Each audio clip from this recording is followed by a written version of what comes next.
Boa noite, bom dia, boa tarde, tudo bem com vocês? Espero que esteja vai ficar para a glória de Deus. Nós estamos lendo aqui em Gálatas 3 e tem como título Fé ou Obediência à Lei? Fé ou obediência à lei? Ó insensatos Gálatas, quem vós fascinou a vós, ante cujos olhos foi representado Jesus Cristo como crucificado? Só isso quero saber de vós. Foi por obra da lei que recebeste o Espírito ou pelo ouvir com fé? Sois vós tão insensatos, tendo começado pelo Espírito e pela carne, que agora acabeis? Será que padeceste tantas coisas em vão? Se é que isso foi em vão. Aquele, pois, que vos dá o Espírito é quem opera milagres entre vós. Acaso o faz pelas obras da lei ou pelo ouvir com a fé? Assim como Abraão creu a Deus e isso lhe foi imputado como justiça, sabeis, pois, que os que são de fé, esses são filhos de Abraão. Ora, a Escritura, prevendo que Deus havia de justificar pela fé os gentios, anunciou previamente a boa nova a Abraão, dizendo: em ti serão abençoadas todas as nações. De modo que os que são da fé são abençoados com o crente Abraão. Pois todos quantos são das obras da lei estão debaixo da maldição, porque escrito está: maldito todo aquele que não permanecer em todas as coisas que estão escritas no livro da lei, para fazê-las. É evidente que pela lei ninguém é justificado diante de Deus, porque o justo viverá da fé. Ora, a lei não é da fé, mas o que fazer estas coisas por ela viverá.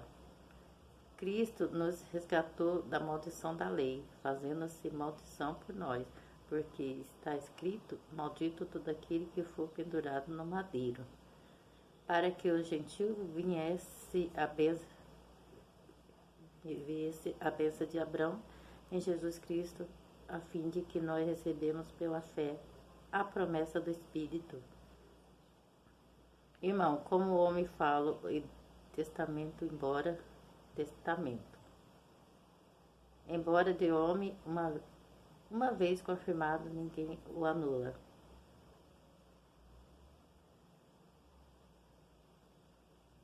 Nem lhe acrescenta coisa alguma. Ora, Abraão e a seu descendente foram feitas as promessas. Não diz a seus descendentes, como falando de muitos, mas como de um só, e o teu descendente, que é Cristo. E digo isso ao testamento anteriormente confirmado por Deus, a lei que veio 430 anos depois, não inválida, de forma a tornar inoperante a promessa. Pois se da lei provém a herança, já não provém mais da promessa, mas Deus, pela promessa, o deu gratuitamente a Abraão.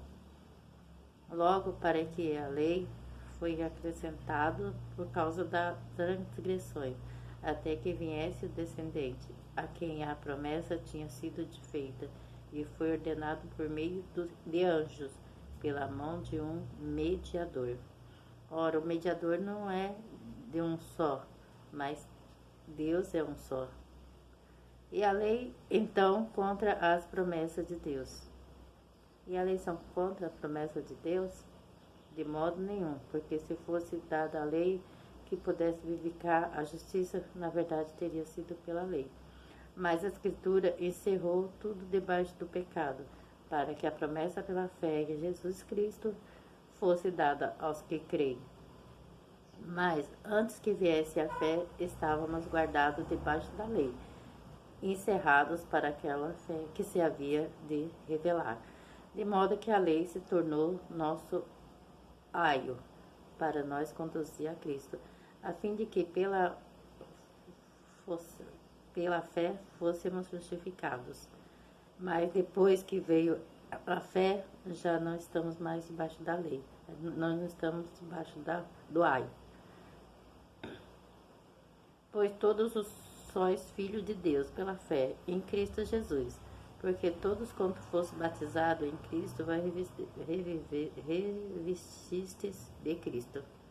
Não há judeus nem grego, não há escravo nem livre, não há homem nem mulher, porque todos vós sois em Cristo Jesus. E se sois de Cristo, então sois descendência de Abraão, herdeiro conforme a promessa. Glória a Deus, aleluia. Deus poderoso, grande Deus. Fique todos na paz do Senhor Jesus.